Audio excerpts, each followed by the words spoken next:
Good evening, everyone. Chip Cooper for FTC Guardian and my partner, Alan Cutts. As you probably know, we went to our marketers cruise, got back over the weekend. We were there all of last week, had a great time. It was the biggest turnout, I think, forever being 13 years of the marketers cruise. 470 people, I believe it was. Massive crowd, a lot of networking, a lot of fun. The highlight for me was seeing live whales really close to the little boat we were in. Really amazing. And the non-highlight is for the last 3 years, Alan comes back, he catches something late on the boat or on the plane, and he's sneezing and carrying on.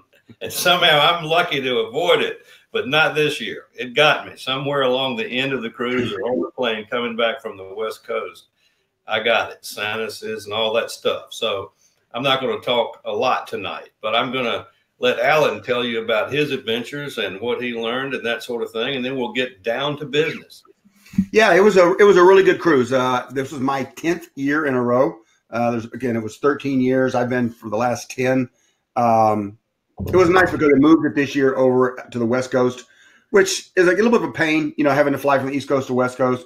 But we got to go to Cabo and Mazatlan and Puerto Vallarta, and my wife and I went scuba diving in Cabo. We did a little beach party thing in Mazatlan, and then in Puerto Vallarta we went whale watching. Chip was with us, and he's got some great video that he's going to share with me. Yeah, he hasn't seen it yet. I think it's pretty good, but yeah.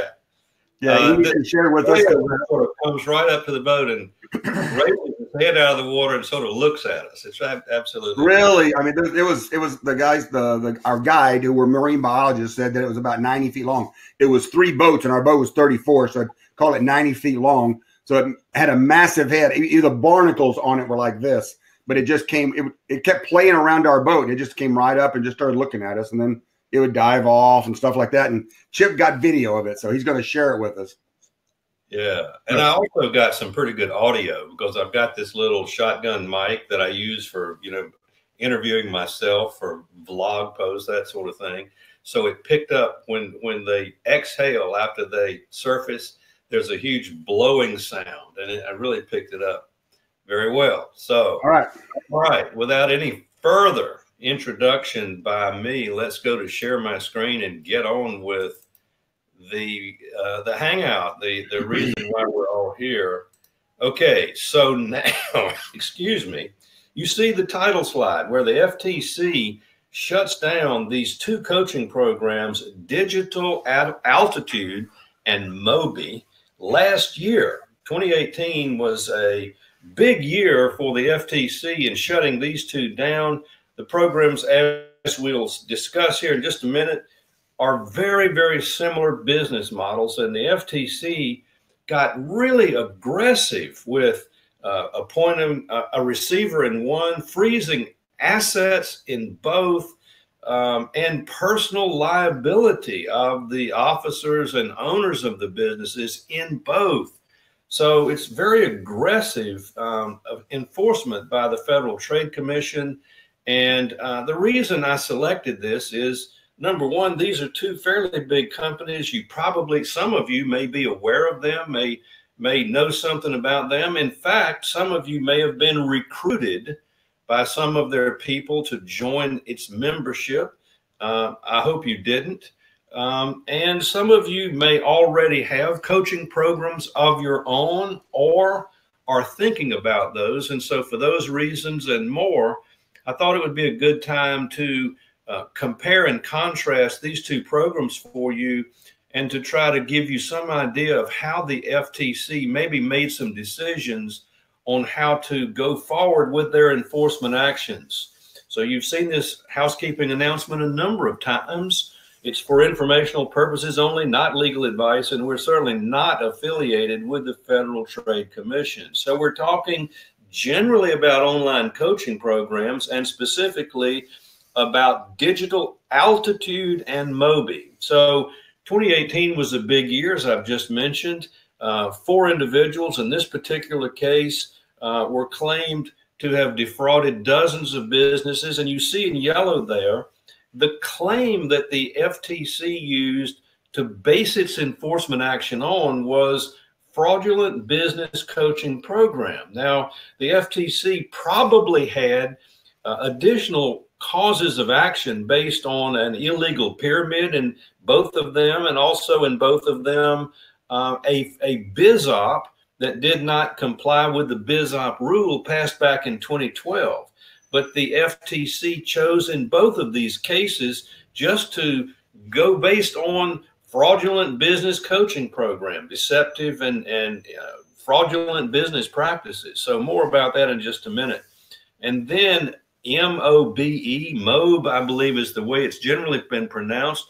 It's an acronym for My Online Business Education. Again, 2018, 3 individuals, 9 businesses. And this business had been in effect longer than Digital Altitude. In fact, the FTC, as you can see in the second bullet, claimed that they had defrauded consumers, thousands of them, out of over $125 million, which is incredible. And again, you see fraudulent business education program in quotes. That's the legal theory that the FTC used to bring its action, not BizOp and not the other one that I mentioned, pyramid scheme. So more on that in just a minute. But the assets were frozen, and again, extremely aggressive action. Now, I'm going to compare the business models, and they were essentially the same. And I'm going to read very quickly from some of the case, the court decision, and also from the complaint of the FTC, and maybe in one case from a press release by the Federal Trade Commission, right? But one of the interesting things is, as I mentioned just a minute ago, MOBE actually had been in business longer than Digital Altitude, and a lot of the industry insiders that were familiar with both programs were saying that, in essence, Digital Altitude copied not only their business model, when I say there, I mean MOBE's, but also a lot of their content as well. So good grief. I mean, we're talking about fraudulent business operations here, but also maybe MOBE even had a copyright infringement claim. I mean, so there's really a lot of very aggressive action going on between with these two businesses, not only with respect to the consumers that bought into their programs and defrauded them, but also claims between the two of them. Incredible. So as you see in the second bullet, the receiver that was appointed for Digital Altitude, appointed by the court. And if you've been to any of our webinars, you know that we talk about several cases in the webinars where the FTC went to the court, got a court order for the appointment of a receiver. And here's the basic language. The coaches are, this came from the receiver's report to the court. So the receiver has to report back to the court and say, I've taken over the assets of the business, and this is what I've found. And this is part of the written report from the receiver back to the court. The coaches are excellent salespeople, but do not appear to have any training as mentors, coaches, or business training professionals. They are, by their own admission, salespeople. The coaching session seems to be merely an avenue to entice consumers to purchase the next level, which allows them access to the next steps, and importantly, a higher commission in the event they bring other consumers into the program. And again, on the same theme of the same business model by both of these entities, from the receiver's first report, again in the Digital Altitude case, and this is step 6 of the program, coaches really do a hard sell to get consumers to market the program of Digital Altitude to others rather than to pursue their own businesses. So in essence, the coaching programs start out with the pitch that they're going to teach consumers how to sell stuff online. But what really happens is, once they get in, the consumers get into the program, is that Digital Altitude and also MOBE are really trying to get these consumers to refer people to them to sell this program. And that was one of the reasons I think that the FTC came down so hard on them. And you see in continuation here, in exchange for half the commissions that the consumer coach would earn, because the coaches are doing all the selling for you, according to one of the coaches in quotes. And again, in the digital altitude case, on the same theme as basically the same business model between MOB and digital altitude, you see this material from the receiver's report to the court. All of the materials the receiver has sent thus far have led him to conclude that the education program is merely a sales technique for recruiting consumers to promote digital altitude as a product. And as we saw in the last slide, and not to promote other products or maybe the consumer's own products, when in fact there is no real product, i.e. no true coaching business expertise, only the prospect of making commissions from other unwitting consumers that are referred in. So you're getting an idea here. Now, on this slide, I present to you a little bit more information about the two other potential types of claims that the FTC might have brought, but did not, right? Because you remember the claims were all based on fraudulent business coaching scheme, that sort of thing. But these two types of claims, in my opinion, could have also been brought, but were not. First, the illegal pyramid, and I'm not going to go into the detail of it, but the general idea is that people who are recruited into the program really are only making money by referring other people rather than selling a product or service. Now, there's more to it than that, but that's the general idea that creates the illegal pyramid scheme. And then for a BizOp or business opportunity, there's a brand new rule that is enforced by the Federal Trade Commission. The new rule was upgraded or amended back in 2012. There are three elements, but in essence, what is happening in a BizOp situation is that a new business is provided to a neophyte consumer that requires a payment by the consumer to get in. And then there's another element where a certain type of assistance is being provided with usually some sort of pitch that, it's so easy a monkey can do it, that sort of thing, because we're going to provide leads for you, and or maybe in certain circumstances, customers for you. And of course, there's a lot more to it than that, but the Federal Trade Commission has obviously been regularly enforcing their BizOp rule or business opportunity rule. But again, these schemes were not a part of the complaint. And I think the reason is that the FTC had decided that they were going to not get too cute about these two types of claims, maybe thinking, and this is just my own guesswork, maybe thinking that the more technical the claim, which each of these two alternatives might be, would be opening the door to some sort of technical defense or some way to get out of the claim. And the FTC, I think, decided the best way to go after these two coaching programs was to simply go head on and to prove that it was a fraud, a scam, which, based on what I'm reading about these two cases, they clearly were. But another interesting thing is MOB had been around for some time, and it was fairly well known in the industry. It's not some little fly-by-night company. So for a long time, the MOB existed, and then Digital Altitude really decided to follow or copy that business model, thinking it was probably okay because it had succeeded over time to avoid FTC enforcement. So I think the FTC decided we're going to hit both of them and hit them very hard on the basic idea of fraud. And you may recall that last May, I believe it was, I went to Washington for an association meeting where Lois Greisman of the FTC was a speaker. Got to meet her, got to speak with her a little bit after her presentation. And one of the things I took away from her presentation there was that the FTC was going to meet, these types of businesses where they make promises that cannot be substantiated, which really defraud consumers. They're going to hit them very, very hard.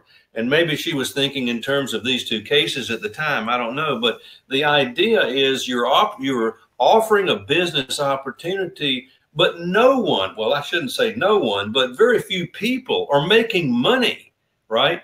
And so the programs are being sold to make money. It's a business opportunity.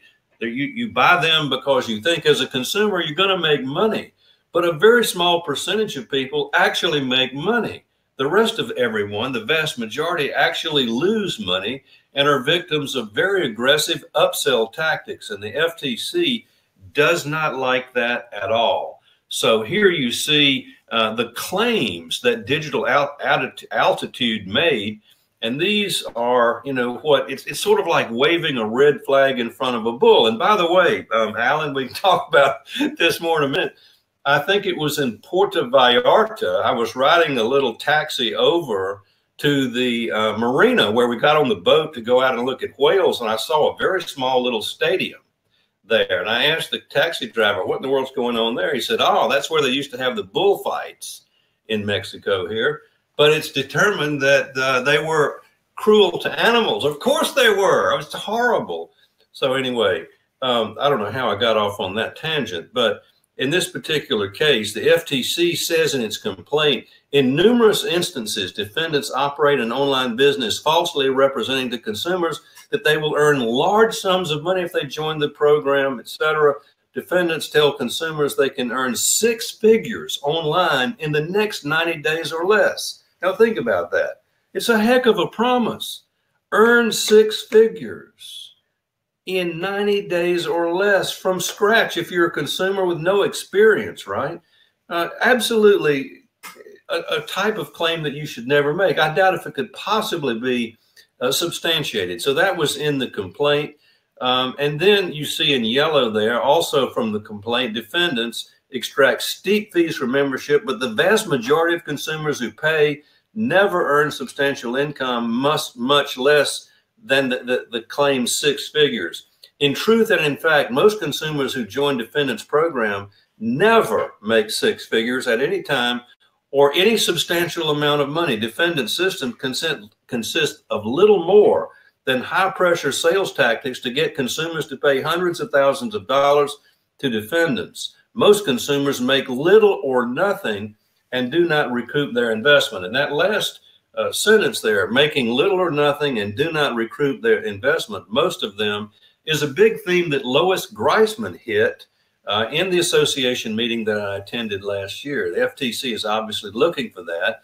And here we take a look at MOBE, at their claims. And here you see similar types of over-the-top claims. Simple 21-day step system consumers can implement to make substantial income. It's all so easy, right? Make substantial income without creating your own products and without dealing with customers. How in the world can you do that? How can you make a lot of money without creating products or without dealing with customers?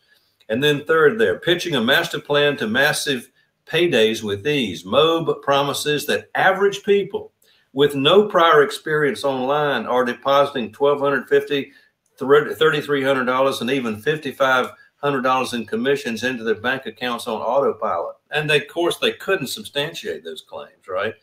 And then this one, consumers can discover how a poisoned, brain-damaged man rakes in a 6-figure income from home and how you can do it too. Guaranteed. Ridiculous. We've talked about, you know, ad claims, and you see examples there. You also know from past Hangouts and other training with FTC Guardian that you have to substantiate these claims, and you can just tell from the claims themselves that it would be virtually impossible in almost every case, if not every case, to substantiate it, right? And then last in yellow from the press release I referred to a little earlier, most people who buy into the program and pay for the expensive memberships are unable to recoup their costs, and many experience crippling losses or mounting debts, including some who have lost more than $20,000. So what are the takeaways here from these two coaching programs that were really busted last year on a basic theory of just a fraudulent coaching scheme, not the two more exotic types of claims such as a pyramid scheme or a BizOp? Here they are. So if coaching is regarding making money online, and that's the key, right? That's really a high risk area.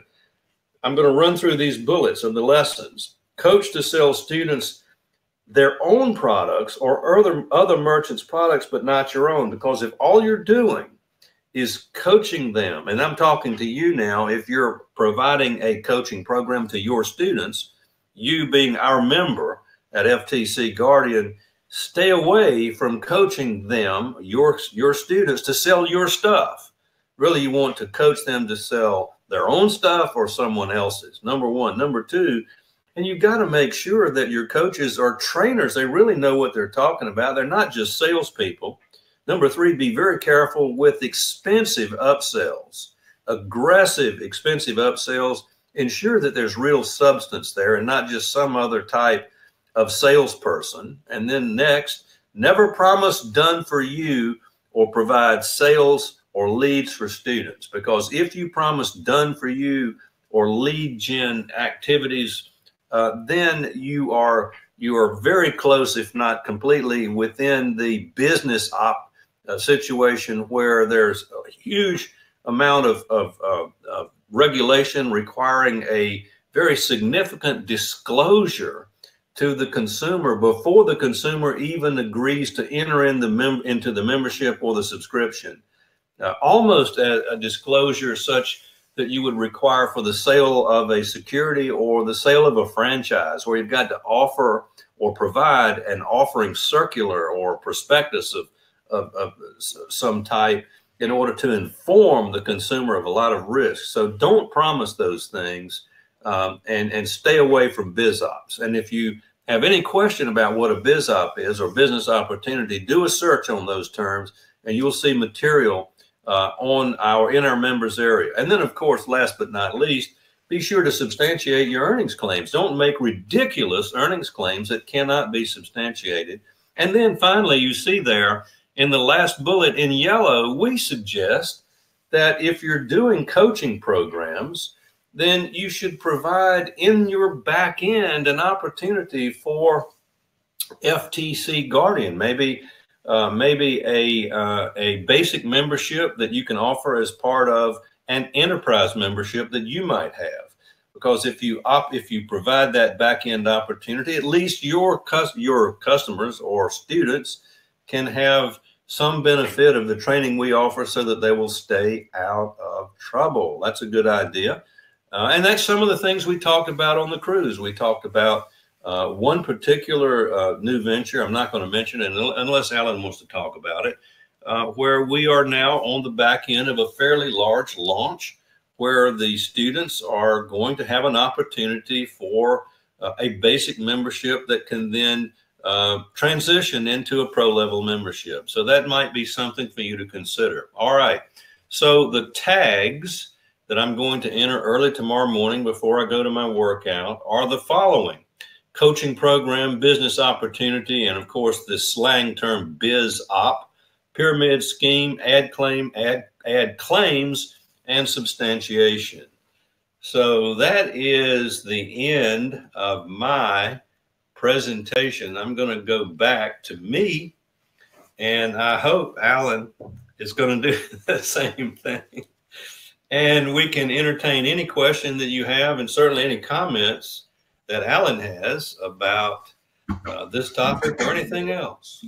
Yeah, I mean, we actually, Chip and I both know, I don't know if he knows it or not, we both know somebody who was a pitchman for Moby for about 2 years.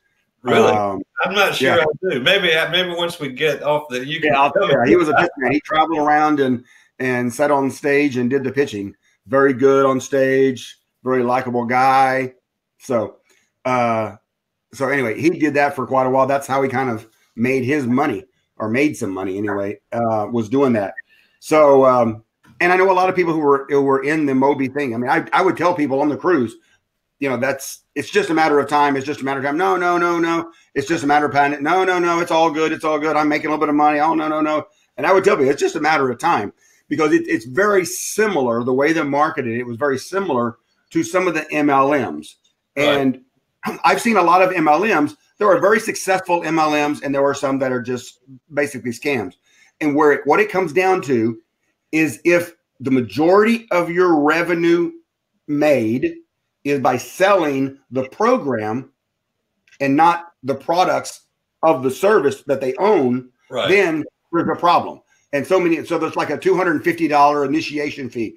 If that $250 initiation fee is what you sell most of the time in order to make your money, then that's a problem. But if you're selling the Amway product, for example, the vitamins and the other stuff, then you can say, okay, you can make money on these. You're making a percentage of it. Then you can get away with it. They can create those type of programs. But you have to be very careful with how you structure it to make sure that, people aren't making the majority of their money just selling the network, So many questions popped up. Yeah. Can you comment on program prepaid legal? I believe prepaid legal is the same way. They've done a good job in the marketplace where they do provide a service, and it is an MLM, but they've done a good job where you sell the service. I think you may make a small commission if you sell prepaid legal to someone else, but you make money on other people using the service, actually hiring, using the actual service itself, the monthly payments or whatever that is.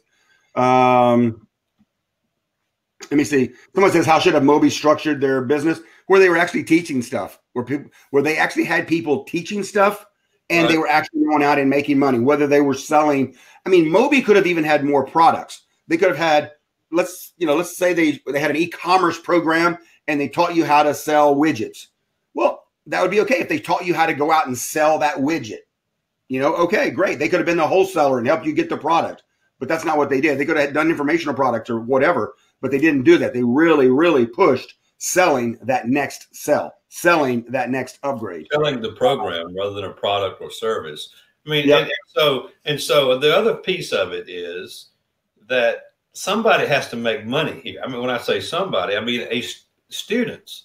If nobody very few people who are students end up profiting from their training and lose money on what they pay for their training, something is wrong, right? Something is wrong if you're selling to all these people, but very few of them make their money back because the training is bad or what, for whatever reason, right? So one of the points that Lois Greisman hit was, we're sick and tired of seeing these people losing their money. Not only are they not making money, they're losing it, almost all of them. And so you've got to, if you're selling a business opportunity, you need to be sure that people are obviously not everybody's going to be making money, but the vast majority need to be using that training or either getting retraining, or somehow it's got to be effective. It can't be just a scam. And that's what was happening here. Yeah. Dan has a question. I coach people in affiliate marketing. If I coach them to sell other people's products and not my own, is that basically a biz op? By definition, you're still in that biz op or make money online arena, even if you're teaching them how to sell affiliate products. Now, you're not, you're taking a fee, you're not teaching them how to sell your product, but if the FTC really takes a hard look at affiliate marketing, which really falls under that whole business opportunity, people can make money selling affiliate services. Right. But as Alan said, I think if you're not teaching them to sell your program, that is one step in the right direction, right? And that is one of the lessons to learn from these two cases. Don't teach them to sell just your thing, or maybe you teach them to sell stuff generally, but the pressure is to sell the core product cannot be your product. The core product that you're trying to push. That's step one. Step two is the people have to be able to profit from it. It can't be just a scam where people are paying all this money and nobody's making any money, or very few people. And the FTC, with Lois Greisman's comments last May, that's what they were really going after in a lot of these cases. So that's another challenge that you have as a coach for a business opportunity type program. Is, do people actually use it, and can they actually make money, and do they actually make money? Very important. Yeah. Here's one from Mary. Is there a difference between a solo agent who is an agent helping other businesses to find leads and this type of coaching presented? All right. So read it one more time. Okay. Is there a difference between a solo agent who has an agency helping other businesses find leads, and this type of coaching represented, it seems to be different to me. I would agree. If you have an agency where you're helping people do direct marketing, then you're not, as long as you're not promising leads. But the one thing was an agency helping people find leads. So let me comment on that. The real key, and more of this later, we have a certification course all about this, by the way, which we're going to sort of relaunch here pretty soon. But if you're providing so-called agency services, right, which means you're providing things that could be construed to be advertising copy, headlines for a sales page, scripts for a call center, hooks for social media posts, all that sort of thing, which is messaging, tending to, bring a person in, a prospect in. Then if you're doing that, those are called advertising services, and you're regulated as an agency. However, if you're not providing the messaging, but you're just teaching people how to go out and generate leads on their own without doing the messaging for them, but you're teaching them the methodology of how to do it and they're doing their own messaging, then you're an independent contractor and not an agent. So you're not being regulated by the Federal Trade Commission. That's a really important distinction. It's kind of like if you're teaching copywriting versus doing the copywriting. Exactly. That's a perfect example. I mean, if you're teaching the theories and the way that successful copywriters do it, isn't Dan Kennedy one of these people? Doesn't he do a lot of them? I mean, a lot of these guys, I mean, if you're teaching how to write copy, that's one thing. That you're being a teacher and an independent contractor, and you're not being regulated as an agent. But if you're teaching them and then doing it for them or assisting them in doing it, then once you get your fingers into the actual messaging yourself, rather than the teaching, then you become an agency, and now you're liable potentially to the FTC. So one strategy is to stay away from that. Teach people how to do stuff regarding lead gen and all this, but don't get involved in the messaging to help them do it. Yeah, or either become an agency. I mean, being an agency isn't a bad thing. I mean, I have an agency; it's not a bad thing. You just need to know that you need to know where you know what you need to know to do it. Dan, what are you here for, right? I mean, Yep. Dan, about your companies going out and looking for customers versus the FTC actually going. It's a little bit of both. It's customers' complaints, and then like this. I mean, the FTC came down on Moby. They came on Digital Altitude. So you can be assured that it has opened their eyebrows a little bit wider. They're digging in a little deeper. As part of our Warner presentation, Chip always says you can't hide on the back row, right. And I think that is what Moby and Digital Altitude is kind of what over the last 2 years of the cruise, I've heard people say, well, they haven't said anything, the FTC hasn't done anything about Moby. Well, so I'm okay. The FTC hasn't done anything about Digital Altitude, so I must be okay. Well, guess what? Now they've done something about Digital Altitude in Moby. So, I mean, you got to think that way. Where, look, just because other people are doing it doesn't make it right, and they'll come down. And now that they come down on those two. And I've talked to people on the cruise too who said, well, so-and-so does it this way. It's got to be right. Well, not necessarily.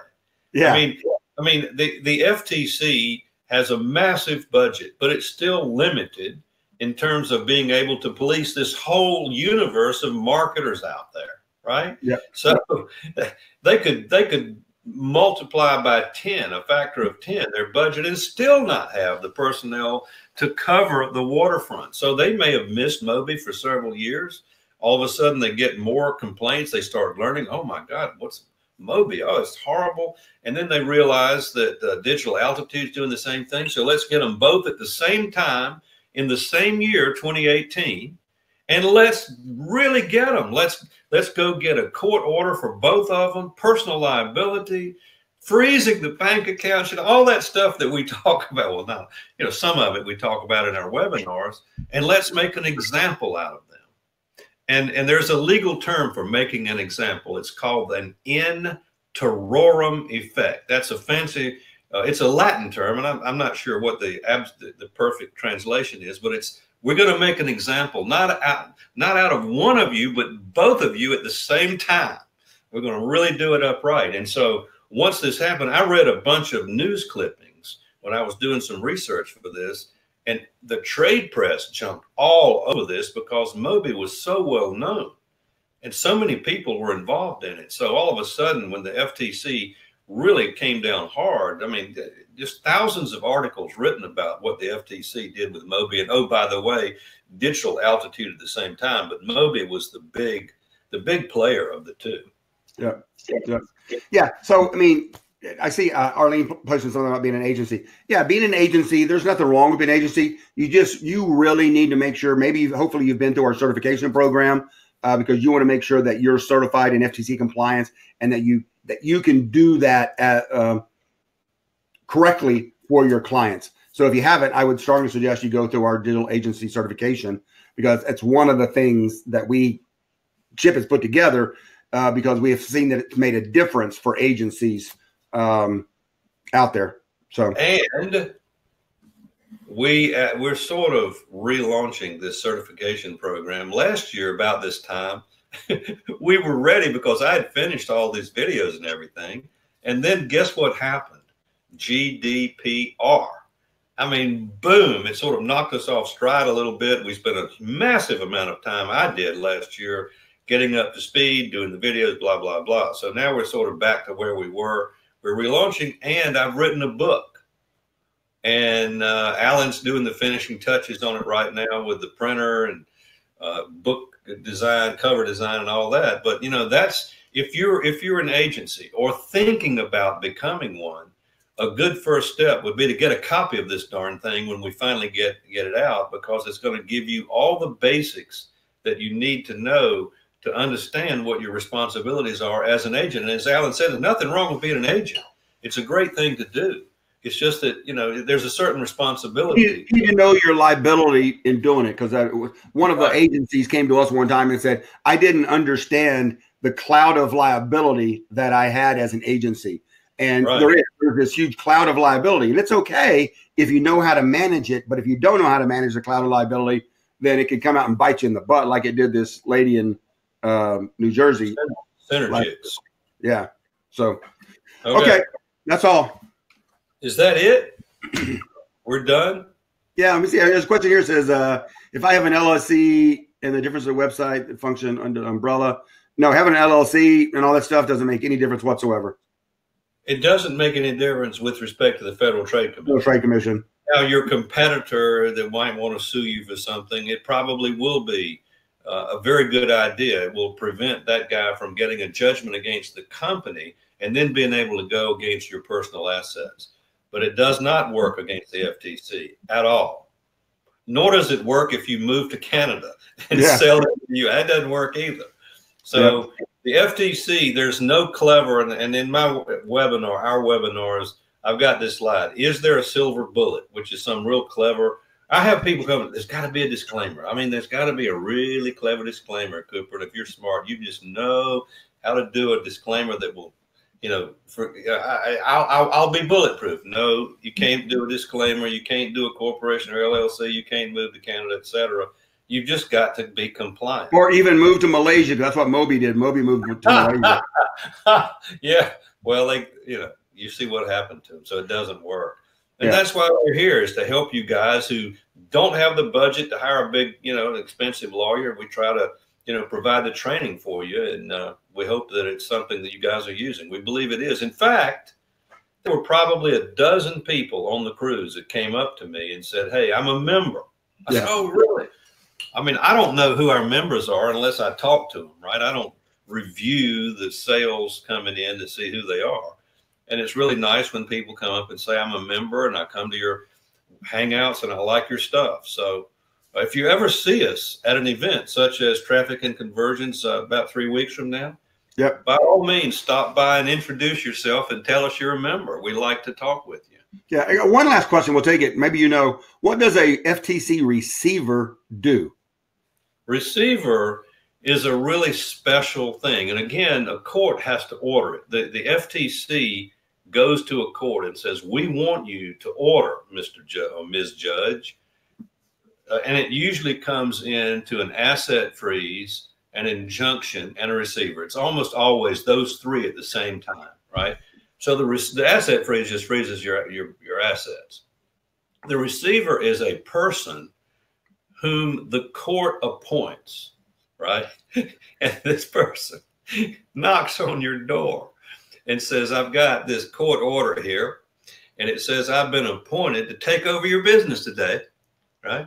And so you just need to let me come in. But if you don't, I'm going to go back and tell the court, and they'll probably come arrest you because it's a violation of a court order, right? You don't do that. So I've been appointed. I'm going to come in and take over your business.